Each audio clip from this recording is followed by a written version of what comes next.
What's up, my little Tattle Tells and Tattle Tells? Because representation matters. Yo, Steve Harvey is out in these streets going at bat for D.L. Hughley and Kim Kardashian. And I was sitting on my couch saying, what you got to do in it? Steve, weren't you busy writing books teaching a generation of women how to be a pick-me? Don't nobody want to hear what you got to say. Put Marjorie on the phone because she's the one that really know how to get this game popping. You know what I'm saying? And it looks like she taught Lori well. But forget about that, right? One of my little Tattle Tells, and I remember thinking, I smell my gossip that's tingling. But you know me, I was busy chasing other stories, right? One of my little Tattle Tells was kind enough to give me a little tip-off. I did a Google, and guess what? You know why Steve is so quick to come to this defense? You know why he jumped in the fray to get a kick in? Well, it's because maybe he taken up for his little boo thing's daughter. Oh, y'all know what I'm talking about? Well, let me take you in a little gossip nostalgia and give y'all the plot. Steve Harvey and Kris Jenner were alleged to be messing around to the point that Marjorie was about to leave his butt. We're going to get into that. I'm going to give y'all all the juicy details. But also, listen to this mess Steve had the nerve to say on his morning show. Steve's that uncle that used to be something back in the day in his mind, or maybe in real life. Who knows? It don't matter. Because at this point, Steve's 65. Talking about Kanye, you need to back up because his money's on D.L. Hughley. Your money's on a 60-year-old man against somebody that's alleged to be loco inside of the membrane. Shout out to the essay, Mexican fishing Rob Kardashian, right? Don't you know I'm loco, homie? Right? Let's get into what Steve had to say. I'm going to give y'all my response, and then I'm going to run down how he defended his boo thing's daughter. Who? Kris Jenner. I guess he's a come up from Corey Gamble. You know, I done said with you before, but I done said with that brother many times. Pull up. It ain't what you want. And if y'all do get to scrapping, all my cash on the deal. You have no idea. Yeah. You have no idea. You've been a little politically, socially conscious rapper. We from an ass whooping era. Yeah. Not the whole totally different thing. Yeah, we from a whole nother era. When you can come out of my house in Calabasas. Yeah. He lives in Calabasas. Yeah, come on, man. Back up. DL is my guy. I'm sorry. No, dog. He got too much. Yeah. And you ain't really no rightist. You ain't even really on the right. Dog. You are wrongest, really. You are wrongest. Come on, Yay. We all good, wrongest. Man. Now, first of all, I want to say, Steve Harvey, shut up. What you talk about? You from the streets. You was from the streets when dinosaurs flew over the classrooms to pick y'all up for PE and drop you off by the lake for lunch and your field trip. Shut up. And honestly, let's be real. Listen, I know Steve Harvey's not old. I'm joking, but let's be real. Steve Harvey is sitting here acting like him and D.L. Hughley that look like he'd take 16 hours to put his scarf on is going to be out scrapping with Kanye. Now, this goes to my point. Even when he said, you a socially conscious rapper, I thought he was a trained killer. I thought D.L. Hughley, Trevor Noone, now you needed to jump in and defend Kim's honor. I thought she was under attack and assault. Now Kanye West is a socially conscious joke. Ain't nobody threatened by Kanye West. No one. And for y'all to be in the street acting like it, y'all being dumb. But nevertheless, like I said, why is everybody jumping in this bandwagon and getting these things in? Million things done happen. Black Lives Matter done happen. Breonna Taylor, I ain't hear now one of y'all speaking out. And listen, things happened to D.L. Hughley's own daughter. He couldn't open his mouth to speak out. As a matter of fact, he called her a liar. Right? So I said, why is Steve getting involved? Oh, but that's what I promised you. Now listen. This is alleged, but it was written up by Radar Online and a bunch of other suits, a bunch of other outlets, and it was covered up because it's happened a few years ago. But let me take you down a little bit of gossip nostalgia to let you know where the bodies are buried. That's right. When people come out the woodwork to take up the people, and you're just like, but how are you involved? Right? I'm a gossip blogger. My job is to be hiding. Can I move this? No. Hiding behind the bush. Imagine the leaves right here. Hiding behind the bush. Just watching her call and be like, yo, get down here. This is good. No, but Steve, again, why are you in it? Oh, let's get down to the business. But before we do, hit that like, subscribe. Y'all know I was going to beg for a like or subscribe. Also, my members only live tonight is tonight at 7:30 p.m. Eastern Standard Time. Make sure, listen, if you left the flock, come back in because, baby, we're talking about the Scammer Edition.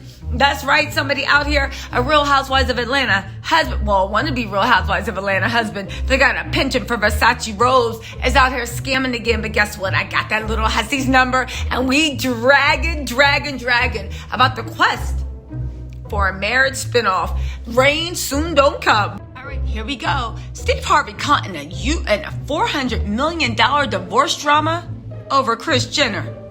The Family Feud funny man Steve Harvey is facing a $400 million divorce bombshell as his wife walked out because he was getting too close with showbiz buddy Kris Jenner. Now listen, David described Steve as the Love Rat TV host. At this time, he was 61. This was in 2018. And third wife, Marjorie looking like third and last, right? Moved from Atlanta to Los Angeles last year to launch the former stand-up comic's self-titled talk show. But according to insiders, Steve's cozying up to the Kardashian manager during closed-door business meetings. Endless phone chats and non-stop text messages has sent Marjorie over the edge. It's a good time to smash that like button if you're listening. Okay, anyway, there was a huge blowout fight and Marjorie walked out threatening divorce.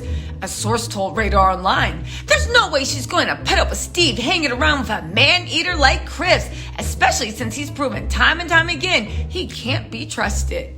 Steve and the 62-year-old Jenner, he's more inappropriate than Corey Gamble, that's all I'm saying. Speaking of which, has anybody seen Corey? Is he on the back of a milk box yet? I know he thought he was just going to cheat and humiliate Kris and skip off into the woods, but is he on the milk box or was that all for a Hulu plotline? Because you notice all the Kardashians, even Kylie Jenner, are coming out with the various plotlines.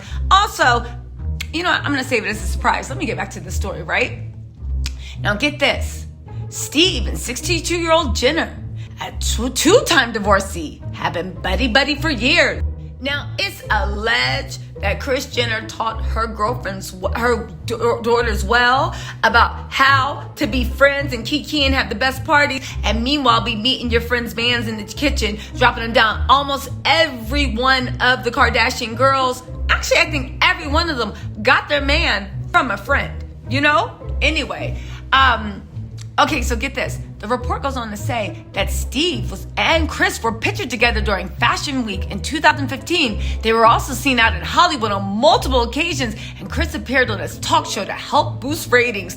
How was Kris boosting anybody's ratings? Okay, anyway, because I remember when Kris tried to get her talk show, I think the only people watching had the last name Kardashian. Anyway, to further cement their relationship, Jenner bought her family to Family Feud. Now get this. The weird spin on this is Kris wasn't claiming that man. They said despite their apparent closeness, a TV insider insisted Jenner has no interest in Steve romantically. Instead, crafty Jenner is stringing Steve along, hoping to manipulate him into sharing his TV smarts so he can use his advice to boost her own saggy empire. I believe that because that's the way she raised her daughters, right? Kris is pursuing Steve, but it's all about business. The store snitch, she admires his TV success and wants to learn all his secrets. Although Keeping Up with the Kardashians has been a monster hit, the show was created by Ryan Seacrest, and Jenner desperately needs guidance to grow her own showbiz brand, according to sources. Now listen, I know, well, if this is true, right? This is alleged, but if this is true, let me say this. The report goes on to say, Kris has tried to produce a long list of shows, but they've all been disasters. Meanwhile, Steve has a golden touch when it comes to TV. That's why Kris is looking at him for professional help. Now let me tell y'all something. If you're man and you saw another woman getting close, and you saw a report in Radar Online, which is their Bible, about, no, we are texting, we are calling, we are having closed door meetings, but that's just because I want to know everything he can about business. You was a damn fool if you believe that mess. I know Margie was sitting there and was like, so you over her house at 3 a.m, allegedly, because you helping her sort out ratings for her show. Boy, if you don't get your butt out of here, that sounds like a cheating lie. Why y'all so close? Why y'all having, where's this closeness coming from? Oh, no, I'm helping her grow. I'm sure you are. Anyway, Marjorie ain't fall for it, just like you shouldn't either, right? That's on Melody and Martell Holt mess. By the way, I will be reviewing Love and Marriage Huntsville. Make sure, but that's some Martell and Melody Holt mess. So, how did Marjorie retaliate? Listen, furious over the pair's closeness, Marjorie got revenge by posting several videos of her working out with her hunky young personal trainer on Instagram. A few days later, Steve made a spur-of-the-moment decision to treat Marjorie to a no-expense-spared vacation in Europe. Steve has a wandering eye and she loves women. And he loves women, as said a former employee of this talk show. And gets it, and they spoke to Radar on the condition that it remain anonymous. He's cheated during his previous marriage, and Marjorie knows he could do it again. She knows her man weakness, knows everything about him. That's why she watches him so closely. Steve left his first wife, Marcia, in 1990 while she was pregnant to move in with Mary Shackelford. Yo, is she related to Marcia Shackelford? Portia's fiance's ex-wife? Because her name's Shackelford either. That's not a common name, is it? Who became his second wife in 1996. But get this, even before filing for a divorce, Steve ditched Mary in 2005 for Marjorie. In fact, right, the girl actually, his second wife Mary actually sued him for $60 million, claiming he bullied her out of a fortune during the divorce, and his cheating triggered a breakdown and landed her in the mental hospital. This is who your king is. This is who you're like, yes, drag Kanye. Anyway, Mary's sister, Ruth Litterer, fumed. Once a cheater, always a cheater. Steve's up to his old tricks. It's nothing new. Marjorie will end up divorcing him, taking him for everything he's got. Yo, like I said, Marjorie needs to write a book. That's who we really want to go to. But does it make sense now? I'm going to throw something about D.L. Hughley, too. Does it make sense now why Steve Harvey, who can't speak about noone else, spoke up to go in on Kanye and to defend Kim? Yeah, and you know that Calabasas clique. Y'all talking about Kanye, and he's Calabasas. That whole team is Calabasas. And guess who runs Calabasas? Kris Jenner. Anyway, I hope you enjoyed this little gossip blast from the past. All I'm saying is this, y'all. Next time you're wondering why someone's saying for or against or this and that, just do a little Google search and see what they're about. Because most of the time, you get your answer. Anyway, my little Tattle Tells, don't forget, members only live tonight, 7:30 p.m. See y'all later.